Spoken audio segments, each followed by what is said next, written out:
Là, tu te dis, mais mince, où je suis là? Aux Jeux Olympiques, ok, je vais en finale des Jeux Olympiques, d'accord, contre les États-Unis, ok. Oh là là, c'est n'importe quoi, n'importe quoi. Ça se passe, quoi, c'est dingue, c'est vrai, c'est pas vrai, je respire, est-ce que je suis en vie, t'as envie de te pincer, quoi. Je vais monter sur le podium des Jeux Olympiques, quoi. C'est un truc de fou, enfin, tu vois, tu sais pas quelle émotion, les larmes viennent, t'as de la joie en même temps, tu penses à tout le monde, tu penses à tout ce qui s'est passé. C'est des choses qu'on a vues à la télé, et là, on est en train de les faire, quoi. Et ça, c'est extraordinaire de pouvoir être vraiment avec la famille française. L'émotion, elle te submerge parce que t'as travaillé tellement dur. On est avec cette équipe depuis tellement longtemps, avec ce même staff. Et là, t'arrives là et tout te revient d'un coup, tout. Tu te dis, waouh, c'est dingue ce qu'on a fait. Des émotions très fortes, des larmes qui ont envie de venir, et puis en plus de le partager avec les filles de l'équipe. Voilà, c'est un moment inoubliable. Il y a combien de gens qui montent sur un podium olympique? Même en rêve, moi, je n'osais pas penser ça.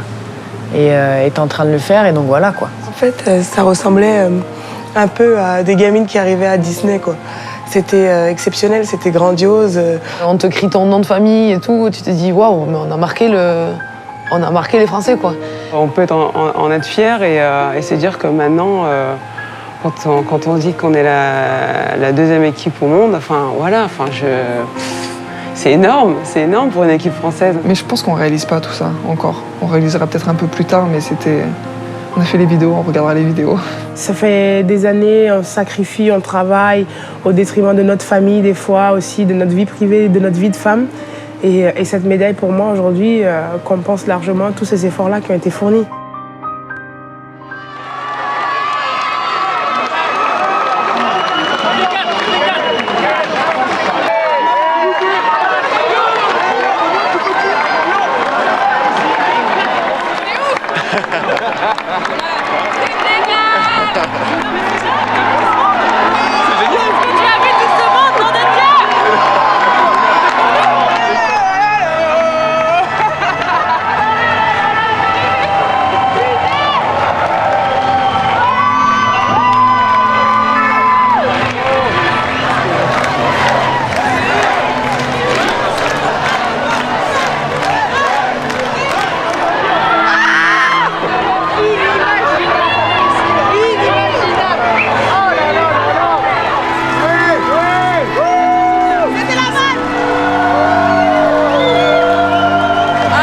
C'est un truc de malade, c'est monstrueux.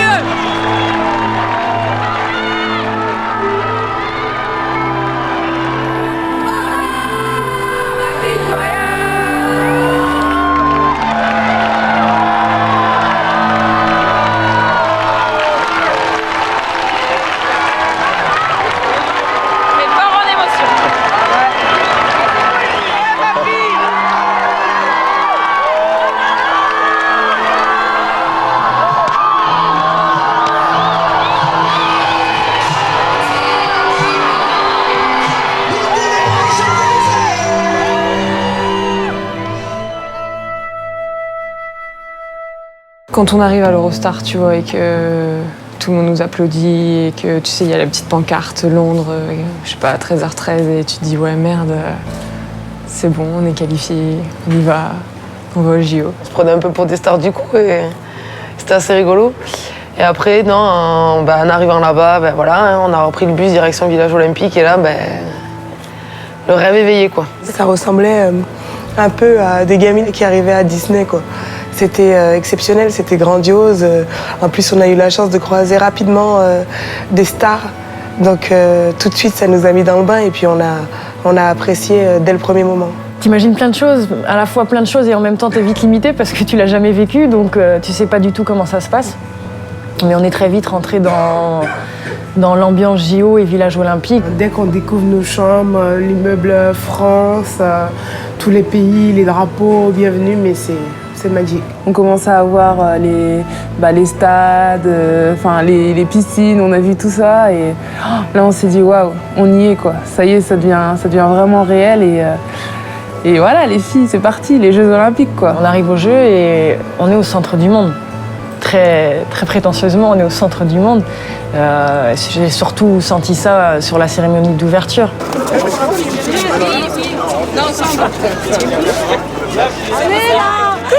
On est là, on est fiers, on est contents, on est au top. Trop bien. Au top de la forme. On est là, ils nous pressent là, mais bon. Premières impressions sur le village olympique, tout ça. Mes premières impressions, c'est tout simplement énorme. C'est quelque chose, voilà, t'as beau imaginer, t'as beau te faire une idée un petit peu avant d'y aller. Une fois que t'arrives là, c'est simplement magique, il y a du monde partout. C'est incroyable, c'est vraiment un endroit, pas paradisiaque, mais voilà, on est entouré de sportifs partout. Là où tu te retournes, il y a toujours quelqu'un que t'as déjà croisé à la télé ou je sais pas quoi, donc c'est grandiose. Je me suis fait gazer par ces jeunes filles parce que pendant la cérémonie d'ouverture, j'ai pris des photos et des vidéos, mais des vidéos d'elles, comme des gamines en train de sauter partout. J'ai les garçons aussi, pareil, là, les stars NBA qui sont là comme des gamins. C'est super beau. On avait les handballeurs à côté de nous et les judokas, et donc c'était vraiment tout le monde ensemble, et comme si on se connaissait depuis 10 ans, alors que pas du tout, quoi. Ça faisait 5 minutes qu'on s'était vus. Quand on voit un Teddy Riner ou Laura Flessel encourager le groupe ou même se transformer en... Enfin, on a l'impression que c'était des grands gamins, quoi. Et je les imaginais pas du tout comme ça, super cool, qui boostent le groupe, quoi, juste avant l'entrée dans le stade. Quand on voit ça, derrière, allez, on y va, on se lâche. On est comme une grande famille. Et là, quand on commence à se diriger vers le stade, t'as la pression qui monte un peu parce qu'on entend tout le monde hurler. Et quand tu rentres dans ce stade, c'est waouh. T'as vraiment un haut le cœur, quoi. T'as le souffle coupé. C'est un truc que j'avais jamais vécu. Enfin, tu vois, vraiment, tu prends l'immensité de la chose en pleine face, quoi. Il y avait tous les flashs des appareils photo, tous les gens qui applaudissaient. Et ça me donne encore des frissons, là, rien que d'en parler, mais c'était vraiment génial. Tu sais que toutes les télés du monde regardent ça, toute la population regarde ça. Je sais qu'au-delà des gens qui me soutiennent ici, des personnes en France, il y a maman qui est devant son poste de téléviseur au Bénin, donc c'est vrai que j'avais une grosse pensée pour elle. T'attends les stars NBA, t'attends les athlètes américains, les athlètes jamaïcains. Moi, au retour du défilé, j'ai eu l'honneur de marcher 30 secondes, 1 minute avec Kobe Bryant. On a parlé en italien. Moi, je planais. À un moment donné, j'avais l'impression que j'étais seule au monde. J'étais avec ma caméra et puis je regardais comme ça et j'étais là. Je suis seule au monde, quoi. Et c'était vraiment un pur bonheur, quoi. Moi, je suis rentrée, je crois que j'ai pas pu dormir la nuit. J'ai appelé tout le monde. Oui, j'ai parlé avec Kobe Bryant, donc c'est quelque chose d'énorme.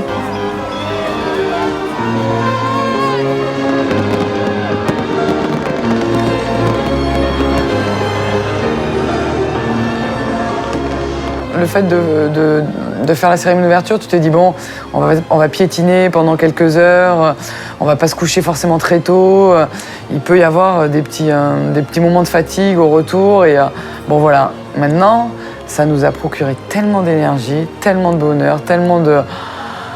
Voilà, je sais pas, on était remontés à bloc, quoi. On avait la banane comme ça, comme pas possible, et le lendemain, cette énergie, elle était encore là, quoi. Ça nous avait tellement... voilà, ça nous coulait dans les veines, quoi. Et on est rentré dans cette compétition avec de la légèreté aussi, en disant, mais c'est bon, on est aux Jeux Olympiques. C'est génial, je suis super contente. Comme je disais tout à l'heure à mes copines, je pense à tous les gens qui nous soutiennent, je pense à ma famille, je pense à mes premiers pas dans le basket et tout ce qui m'a amené jusqu'ici, et je suis super contente. Et ça a eu un impact sur leur attitude, sur leur comportement, de croiser les athlètes. Un matin, on voit Usain Bolt. Non, les filles, alors elles n'osaient pas, Edwige les a amenées. Ah, je ne suis pas maquillée, je ne sais pas... Enfin, des trucs de filles, quoi. Elles ont vu Usain Bolt, elles étaient dans un état second de ce point de vue-là. Et ça, c'est un vrai moteur pour elles, pour nous. C'est toujours très important, le premier match de la compétition. Je ne veux pas dire que ça détermine tout le tournoi, mais c'est quand même super important et ça aide à bien se positionner. Donc là, sachant que c'était une des équipes qu'on voulait quand même mettre derrière nous, donc valait mieux pas se louper.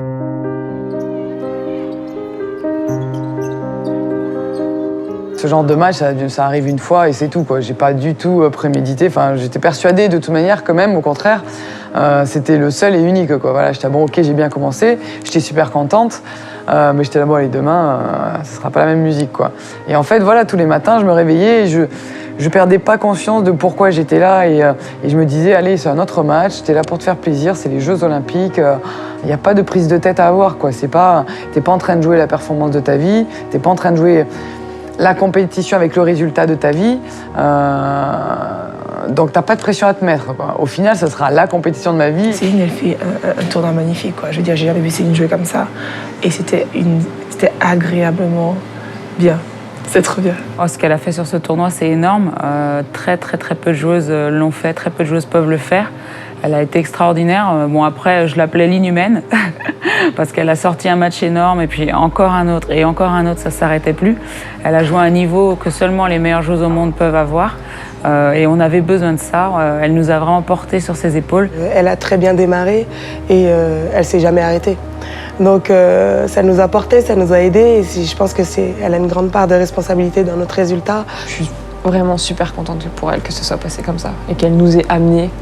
Parce que je doute, j'aime pas dire ça parce que moi aussi, pour moi, le collectif c'est super important, mais je doute qu'on ait cette médaille si elle n'avait pas fait ces 2-3 exploits là à la dernière seconde à chaque fois, quoi. Moi, c'est pas compliqué, c'est mon idole. Donc, elle aime pas quand je dis ça, mais... De temps en temps, c'est limite notre deuxième coach, quoi. Donc, je pense que c'est quelqu'un en qui on peut avoir confiance sur un terrain. Elle va toujours se donner à fond et... elle aime pas la médiocrité, voilà. Donc si on est sur le terrain, c'est pour se donner à fond, c'est pas pour faire figuration. Et voilà, c'est sûr que les fois où on s'était un petit peu endormi, on sait qu'on peut compter sur elle pour nous aider, pour nous rebooster.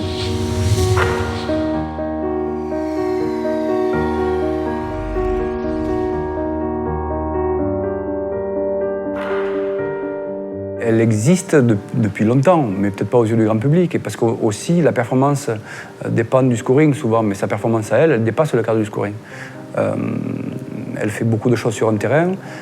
C'est un vrai leader d'équipe. Et je disais, c'est l'archétype du sportif collectif tel que je l'entends. C'est une fille qui est passée par des hauts et des bas, qui a connu des périodes de doute énormes et qui a retrouvé une très grande confiance au travers de l'équipe de France. Pour elle, quand je suis arrivé à Bourges au début, lui expliquer qu'on pouvait me prendre un tir sans avoir fait une passe, ça a été un vrai combat.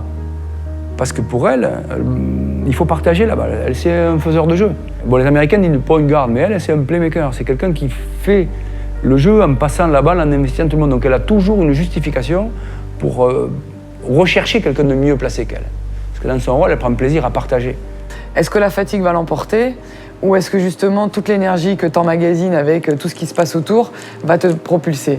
Et moi, je pense que c'est ce que ça m'a fait, c'est ça, quoi. C'est que toute l'énergie que j'ai chopée à droite à gauche, je l'ai libérée sur le terrain, quoi. Et ma tête était mais voilà, quoi, je sais pas, sur un nuage, quoi.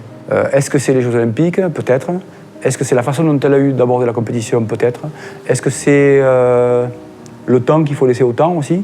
Peut-être. On n'a pas la réponse.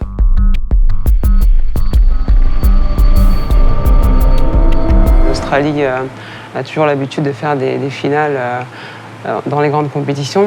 Et je me sentais bien physiquement, mentalement.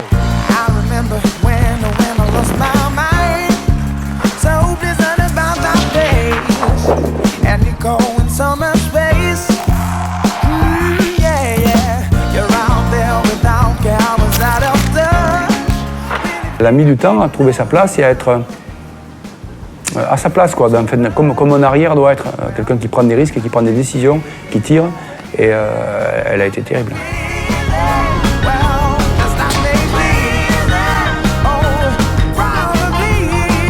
Ma main était en feu, donc comment expliquer ça? Pendant ces quelques minutes, je sentais que j'étais inarrêtable, sincèrement. C'est le ressenti que j'avais eu à ce moment-là. Et tant mieux, parce que ça a aidé à... J'ai pu contribuer à la victoire.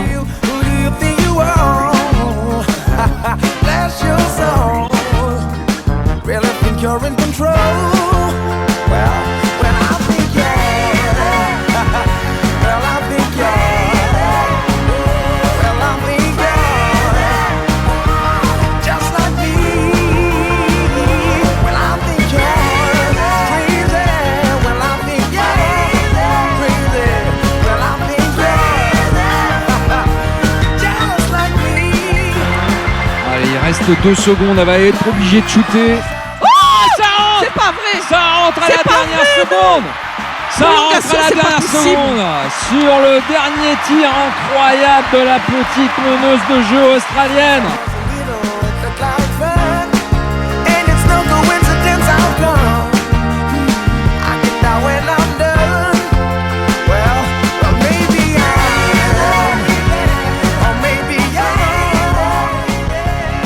Voilà, les c'est gagné. Françaises s'imposent. On les voit contentes. 74-70. Ouais. Que ce fut difficile quand même d'arracher cette victoire. Ce match contre l'Australie, quand il a été gagné, on s'est dit que c'était parti pour quelque chose d'extraordinaire.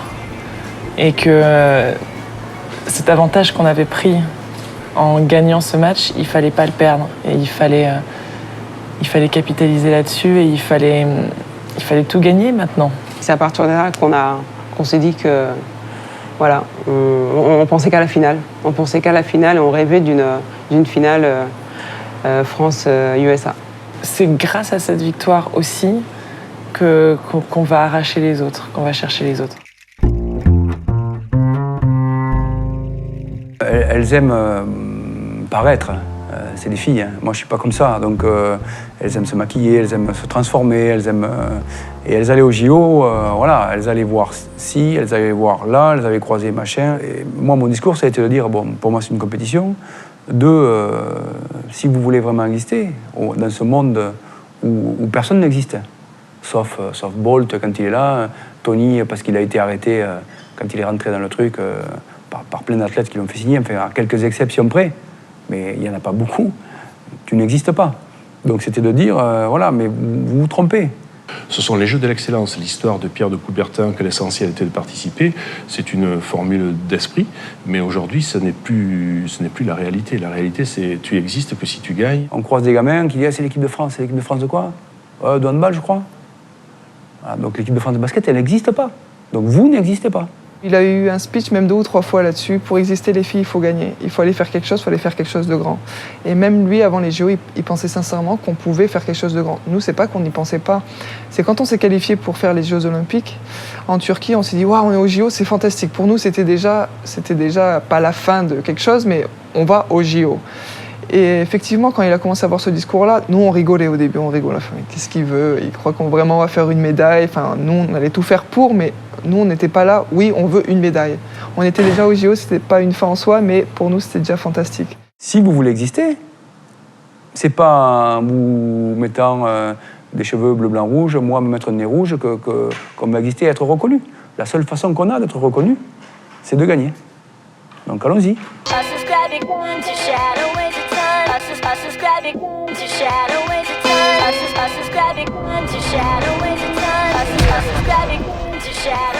I'm on the run for my life. It seems that everything that you said was right. Just come undone. Lost my sight. But have you ever felt you've done your best when you were under the gun? That's right. I know I've seen this place before, but it's never been so fun. Yeah, it's never been so fun. Check it out. Here we go. I've been on the run. The shadow is a gun. It's starting to make sense to me. I can't really make you love me. No, you know I can't really make you love me. To get it done, I'm on the run, on the run. Ouf, 64-60. Ça a été difficile, ça a été tendu, ça a été âpre, ça a été disputé, on vous l'avait dit. Mais c'est bien les tricolores de Pierre Vincent qui viennent de signer leur 3e victoire de suite. Pierre, j'ai vu qu'on l'appelait un peu le magicien. Moi, ce que j'aime chez Pierre, c'est qu'il connaît le basket féminin sur le bout des doigts. Il nous prépare. Quand on va jouer une équipe, il faut savoir qu'on sait tout ce qu'elles vont faire à l'avance. C'est quelqu'un qui travaille jour et nuit, c'est un gros bosseur, c'est quelqu'un qui en veut toujours plus. Et en plus, il est très très psychologue, donc il a su nous mettre dans cette compétition sans nous mettre trop de pression. En même temps, on a pu vivre les JO à leur vraie valeur avec les autres disciplines, pas seulement comme une compétition de basket. Et c'est pour ça qu'on a su jouer comme ça à ce niveau, avec autant d'excitation et de feu. Enfin, on lui doit beaucoup par rapport à ça, je pense. Il est très très humain. Il a des compétences basketballistiques évidemment monstrueuses. Mais ce qu'il a en plus, c'est qu'il passe du temps avec les gens pour les comprendre. Il est tout le temps en train de nous regarder, il est grillé. Hein. Il mange toujours en face de nous pour nous regarder et tout ça. Mais Je pense que c'est son gros plus. Comme ça, il a le groupe dans la main. On se doit être en état de veille quand on est entraîneur. On est responsable d'un projet, donc on doit être attentif à ce qui se passe autour de soi. Mais du staff, c'est pareil. Et j'attends du staff parfois, un peu trop même, j'attends qu'il soit dans la même logique que moi. Il n'a pas changé, il n'a rien fait cette année. Mais voilà, ça reste du Pierre Vincent, il te donne confiance, il te dit 2-3 trucs. L'année dernière, par exemple, avec Edwige, il était là, oui, il faudrait que vous soyez dans le scoring. On n'avait pas réussi, quoi. Là, cette année, il nous a rien dit. On est presque les 2 meilleures scoreuses, quoi. Donc voilà, c'est paradoxal, mais voilà. Et c'est vrai qu'à chaque fois, le type, il te donne une consigne, tu le fais et ça marche, quoi. Donc des fois, j'ai envie que ça se passe pas, donc je fais style, je fais mais non, n'importe quoi. Mais à chaque fois, il a raison, c'est incroyable, c'est incroyable. C'est un magicien. C'est un magicien et tout le parcours qu'on a fait, on lui doit beaucoup parce qu'il nous a tracé la route, quoi. On avait simplement juste à marcher sur le chemin et c'était bon, quoi. On est des bonnes joueuses, c'est certain, mais lui, il a réussi à nous faire être une magnifique équipe. Et ça, c'est pas évident. Et pour un entraîneur, c'est peut-être le travail le plus difficile. Il n'a pas forcément pris les joueuses les plus talentueuses. Il a pris celles qui pouvaient le mieux jouer ensemble. Et c'est ça l'esprit d'équipe, c'est ça la cohésion d'un groupe sur le plan basket. Lui, c'est le détail sur lequel il s'attache énormément. Et c'est clair qu'il faut du talent, mais il faut vraiment comprendre ce qu'il veut et savoir l'appliquer. La grande victoire, je pense, c'est cette force collective, cette cohésion. Le fait, c'est une leçon qui dépasse le cadre sportif. C'est apprendre à vivre ensemble, apprendre à respecter les différences, apprendre à partager. Ça, c'est compliqué. Les difficultés que l'on a au sein de l'équipe, nous, c'est des difficultés que d'autres équipes ont, qu'on peut avoir ailleurs dans sa vie. Mais quand on veut obtenir un résultat, ce que je dis, vous voulez quoi? Vous voulez performer? Très bien, voilà. On le fera ensemble ou on ne le fera pas. Donc, à partir du moment où on est d'accord pour se dire, si on veut réussir, il faut qu'on le fasse ensemble, il faut aussi prendre les gens tels qu'ils sont. Voilà, on n'est pas là pour les juger, on est là pour comprendre comment ils sont et faire en sorte de pouvoir travailler avec eux. Voilà. Et quand tu comprends, parce que parfois les filles, elles sont là, elles disent « ouais, mais enfin, ça, c'est pas acceptable ». Je dis « mais moi, je porte pas de jugement, je vois comment ça se passe. Toi, tu comprends ça, mais tu voudrais qu'elles soient comme toi aussi. C'est pas possible. Ça n'est tout simplement pas possible. Donc, il y a des limites qu'il faut qu'on fixe, qu'il faut pas dépasser d'un côté comme de l'autre. Mais si on veut réussir, il faut agir ensemble. Donc, il faut accepter aussi ce qu'on est et puis les travers de chacun, mais qui n'en a pas. C'est quelqu'un qui donne confiance à ses joueuses, même des filles comme moi qui n'a pas forcément un temps de jeu énorme, mais non, c'est vraiment quelqu'un qui te met à l'aise et qui te fait confiance. Le basket, c'est une chose, mais faire rentrer la balle dans un panier, sincèrement, ça fait rêver personne, quoi. C'est pas ça qui est passionnant dans le métier. Ce qui est passionnant, c'est de prendre des gens qui sont différents, de les mettre ensemble et de vivre une aventure commune.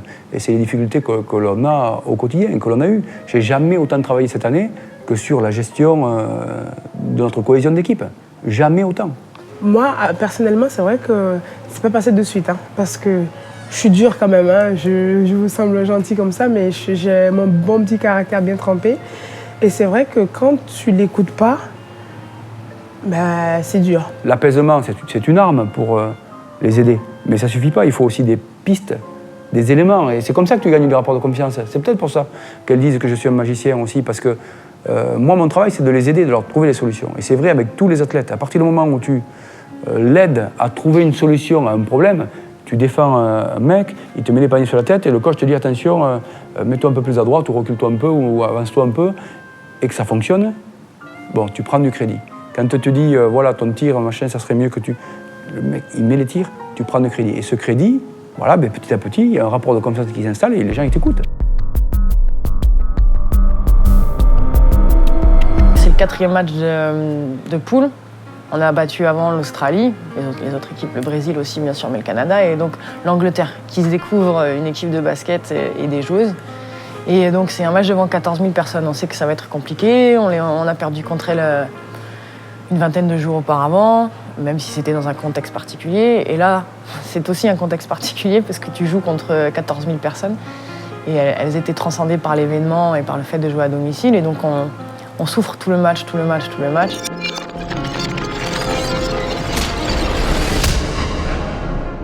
Faut pas le prendre, absolument Attention pas. à Lidam, c'est elle. Lève les bras. La meilleure masqueuse de la rencontre. Ne pas la laisser Voilà, shooter, contrôlez, voilà. contrôlez. Encore, encore. Non. Oh là là, elle plonge. En fait, ce qui se passe, c'est que bon, je sais pas combien de temps, et je regarde le score, on était peut-être à -5, -6, je sais pas, et je me dis, bon, putain, on va perdre contre l'Angleterre, quoi. On venait de gagner les Brésiliennes, les Australiennes, on avait bataillé, tout ça, et là, on va perdre la Grande-Bretagne, quoi. Et puis bon, voilà, tu restes quand même dans le match, quoi. Et puis donc, on revient, je vois le score, on était là, bon, allez, -3, quoi. Et donc là, je regarde le coach, et on a la balle, et puis je lui dis, vous voulez un 2 points rapide ou un 3 points, quoi. Et il me dit 3 points. Mais bon, on sait très bien comment ça se passe, ces genres de matchs, quoi. Tu marques le 3 points une fois sur 10, quoi. Mais c'est dingue, parce qu'avec ce coach-là, il suffit de dire un truc et ça se passe, quoi. Et 67-64, il reste 11 secondes. Céline Lemaire qui traverse tout le terrain, il faut prendre un shoot à 3 points. Elle le met 67 partout.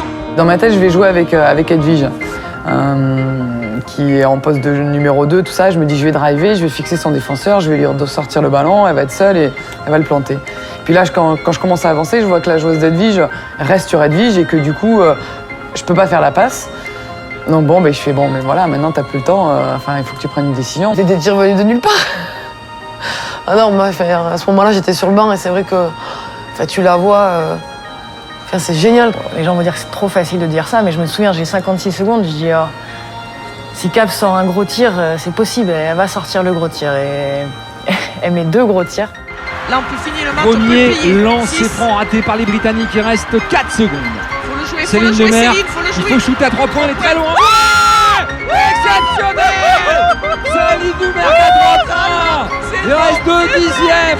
80-77. Sur le dernier tir, on est à égalité. Donc là, quand t'es à égalité, t'as rien à perdre, quoi. Tu le mets, c'est très bien. Tu le mets pas, c'est pas grave, quoi. Tu vas pas faire perdre ton équipe. Tandis que le 3 points d'avance, là, on perdait, quoi. Et donc j'y vais et je sais que j'ai 2 joueuses sur moi, mais dans ce genre de situation, c'est le temps que tu fasses une passe. Je sais que j'ai 2 joueuses sur moi, donc la passe va pas être ajustée. Je vais donner un ballon pourri à ma copine. Et je sais pas pourquoi. Et je me retrouve exactement au même spot, hein. Au même spot, tout ça. Je sais pas, en plus je dribble entre les jambes, je fais n'importe quoi, mais t'es dans un flow, quoi. Tu fais un rythme et je monte, ça marque. Et là, dans ces moments-là, tu fais merci. Ce sont donc les Françaises en blanc qui s'imposent. 80-77, 4e match, 4e victoire des Françaises, mais que ce fut difficile, Yannick.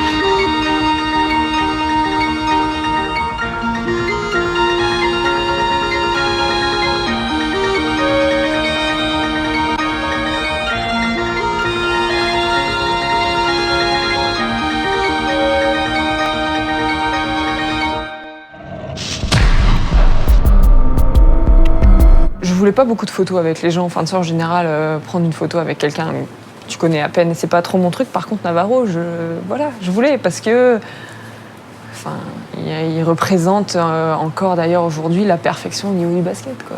C'est vrai que les premiers jours, on est comme des folles parce que dès qu'on croise, on a croisé les Espagnols, donc j'ai pris de suite ma photo avec Pau Gasol. Moi, j'étais amoureuse des handballeurs avant de partir, encore plus en rentrant.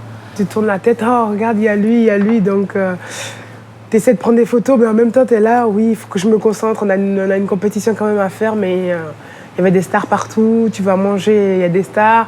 Côtoyer des stars à foison comme ça pendant 3 semaines, je veux dire, c'est une chance unique, c'est un privilège. Se retrouver dans l'ascenseur et discuter avec les handballeurs, ouais, vous faites quoi, vous jouez contre qui, et bon match, c'est vraiment des moments privilégiés. On était tous ensemble, quoi, donc à la quête des médailles, en fait. Donc tous les jours, c'était un petit mot, voilà, bonjour, ah ça va, oui. Alors aujourd'hui, grosse compète, gros match, vous le sentez comment, enfin.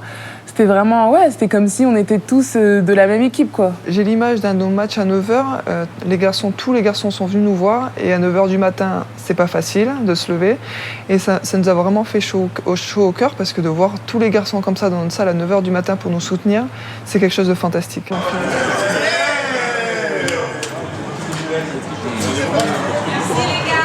On finit le match, ils sont tous là à nous attendre, à nous taper dans la main. Super les filles, allez, on continue, on est derrière vous. Et de les voir comme ça, non, c'est quelque chose d'extraordinaire. Merci. On sait que c'était toi. Merci. Merci. Let's go.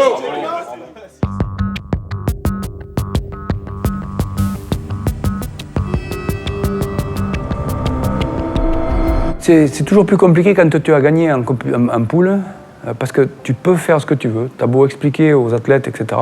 Les gens autour t'expliquent que tu es premier, et donc ça les rassure de penser que comme tu es premier, que tu as tout gagné, que tu vas gagner le quart de finale. Sauf que c'est une autre compétition, et que tu peux avoir dominé avant. Là, les gens qui sont face à toi, ils n'ont rien à perdre. Et quand c'est la Tchéquie qui n'a rien à perdre, ça peut faire des dégâts. C'est le match où on disait à la vie ou à la mort, quoi. Et quand on voit tout le parcours qu'on a fait en poule, où on a fini invaincu contre des équipes où on ne s'attendait pas forcément à gagner comme l'Australie, c'est là où tu te dis, t'as tout à gagner ou t'as tout à perdre, quoi. Face aux Tchèques, c'était une équipe qui avait toujours été abordable. J'avais pas de pression. J'avais pas de pression. Je veux dire, à un moment donné, il faut aussi regarder notre parcours, notre historique. Et on ramène quand même 3 médailles à la France sur 4 championnats en 4 ans. Et ça, c'est énorme. Donc moi, des quarts de finale, je l'ai gagné donc, avec cette équipe depuis le début. Donc j'avais aucune pression. C'est juste que c'est un quart de finale et qu'on ne peut pas perdre un quart de finale. Un quart de finale, si tu le perds, t'as tout perdu. C'est un sport d'adresse, le basket. Et l'adresse et le stress, ça ne fait pas bon ménage. Et quand tu es stressé, et Dieu sait que tu l'es quand tu as peur de perdre quelque chose, tu as des difficultés. Donc c'est pouvoir aborder ces situations-là le plus détendu possible pour faire un bon match avec la quart de finale. C'est compliqué parce que toutes les équipes ont ces cas de figure. Chez eux, dans tous les pays, ouais, vous avez été deuxième, vous jouez troisième, c'est une petite équipe, ouais, vous allez voir. Et non, ça ne marche pas comme ça. On fait le pire des matchs, le pire de toute la campagne. C'est ce quart de finale. C'est quand même extraordinaire parce que c'est le match au cours duquel on doit faire la meilleure prestation possible et c'est la pire qu'on fasse. On fait que les conneries partout. Hey, c'est fini. On a le temps de revenir. C'est pas en faisant des conneries à 10 minutes qu'on va revenir. Soyez patiente, développez votre jeu, allez jusqu'au bout. Il faut au moins qu'on ait les tripes, qu'on ait le cœur et qu'on l'arrache comme ça ce match. Et c'est comme ça qu'on l'a arraché.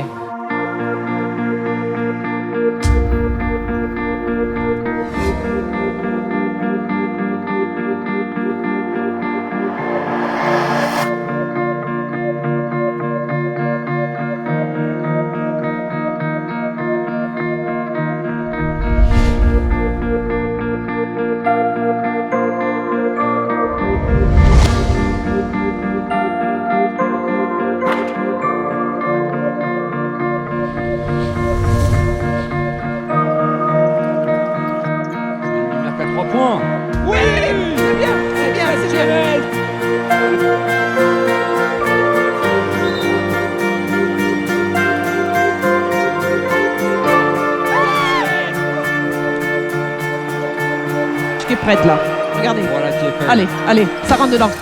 À nous. Offensif. Ah, c'est formidable, c'est formidable. 71-68.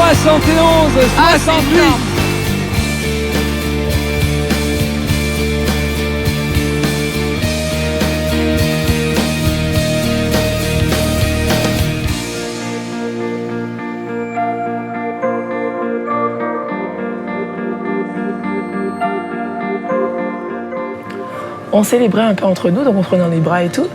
Et puis là, je cherche Isa et je la vois pas. Et après, je regarde un peu plus précisément et je la vois à terre, elle est à genoux et tout. Je me dis, mais il y a un problème, elle s'est fait mal, enfin je sais pas, donc je vais la voir et tout. Je dis, Isa, mais ça va? Et elle pleurait et je dis, mais qu'est-ce qui se passe? Je demande toujours à mon chéri, t'es où? Dis-moi pour qu'à la fin, je te fasse un bisou. C'est notre rituel, machin. Donc à 30 secondes de la fin, je le vois qu'il s'agite. Je dis oui, c'est bon, j'ai compris, je sais que t'es là. Donc il va se rasseoir. À la fin, je me retourne pour lui faire le bisou. Tac, veux-tu m'épouser? Et là, je sais pas, j'ai craqué, enfin... C'était beau. Oh mon Dieu, mais c'est énorme. Et là, je la prends dans mes bras, je fais un recalin, limite on pleure ensemble et tout. La pression du match, la tension... Gagner sur le fil comme ça, contre les Tchèques, après un match, on était derrière. À 8 minutes de la fin, on était à moins 12 quand même, faut pas oublier. Gagner sur le fil, avoir ça, ça a été un trop plein d'émotions et je suis quand même très émotive, moi, donc ça a lâché. à part le basketball, il y a une vie. On est des femmes et c'est important de garder ce concept humain-là. Et voilà, elle va se marier, quoi. Donc voilà, c'est un moment qui était énorme dans sa vie et je voulais vraiment que les gens le voient aussi, quoi. C'est une femme.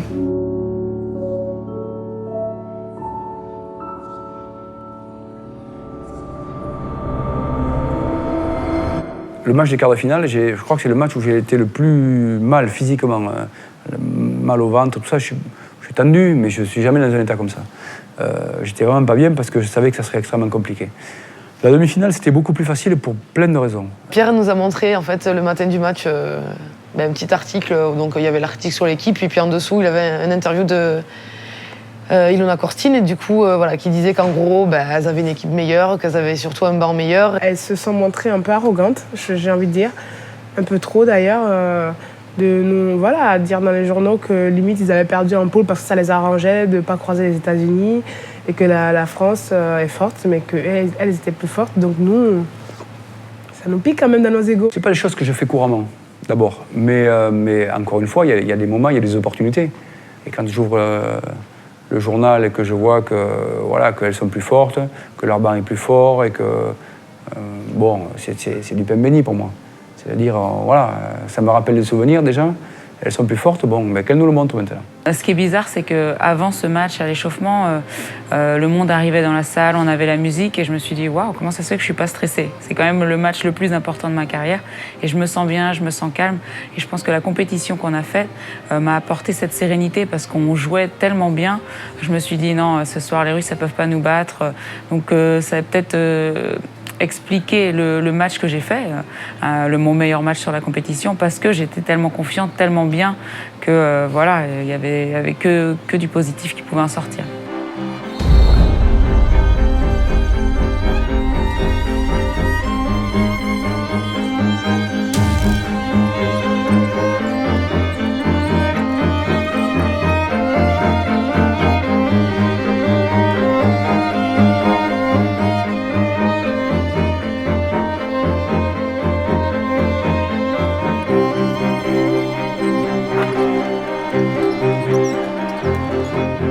Secondes.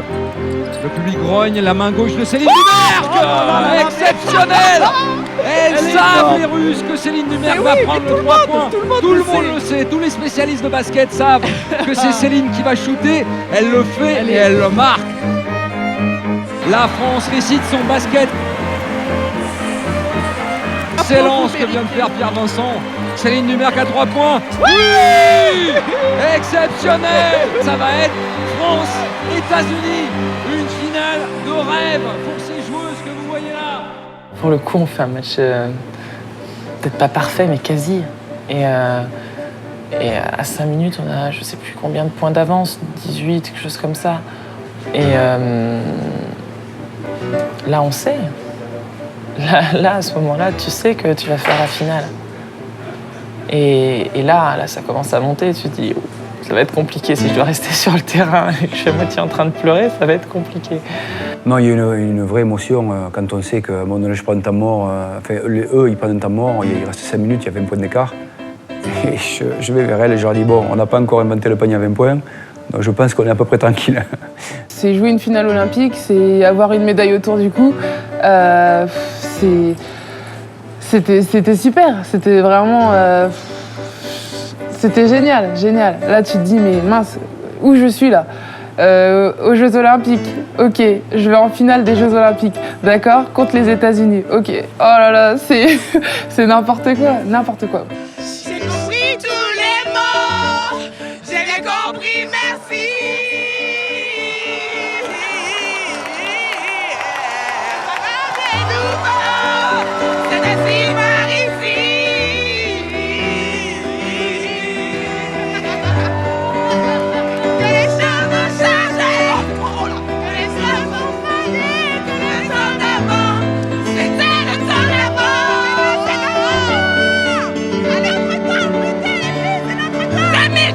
Voilà, on se prend pas au sérieux, on s'amuse, on sait qu'on a des voix horribles.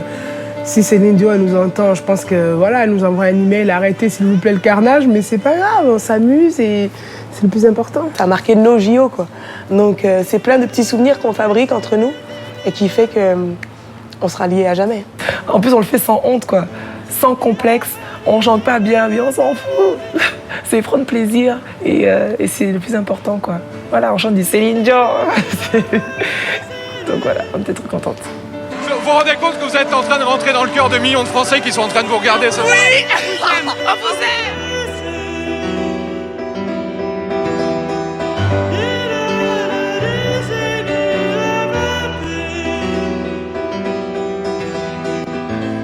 On est déçus pour elle parce qu'elle souffre et puis voilà, et que c'est comme ça, mais c'est la loi du sport et il faut reconnaître que ces Américaines sont ce soir totalement imbattables. Il aurait fallu faire le match parfait. Ça reste une finale olympique. Les filles, soyez fiers de vous. C'est exceptionnel ce que vous avez fait, vous êtes formidables. Vous êtes nature, ne changez pas. On n'a pas été à la hauteur ce soir, c'est peut-être un de nos plus mauvais matchs. C'est dommage, mais en face, il y avait une très très grosse équipe des États-Unis. Donc voilà, ce soir, on n'a pas fait le ploie, mais on a réussi à gravir cette finale et c'est super bien.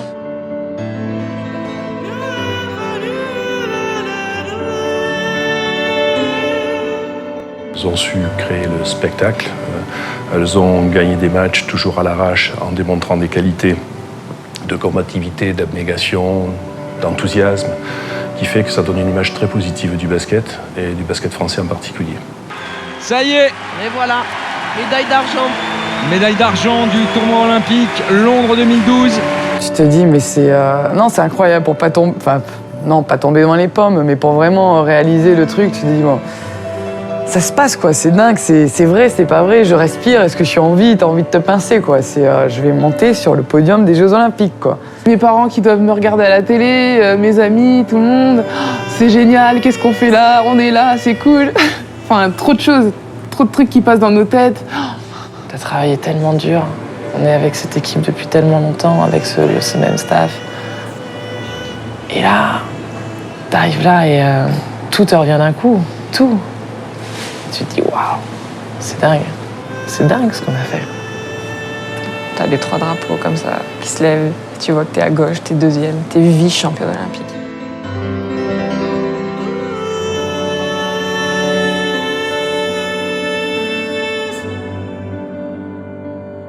La rencontre avec les stars, faire des photos, les matchs gagnés sur le fil. Enfin, c'est cette médaille, monter sur le podium.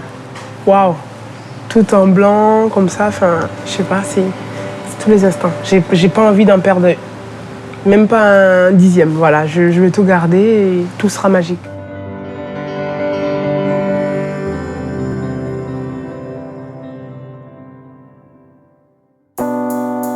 One of these mornings, it won't be very long. They will look for me,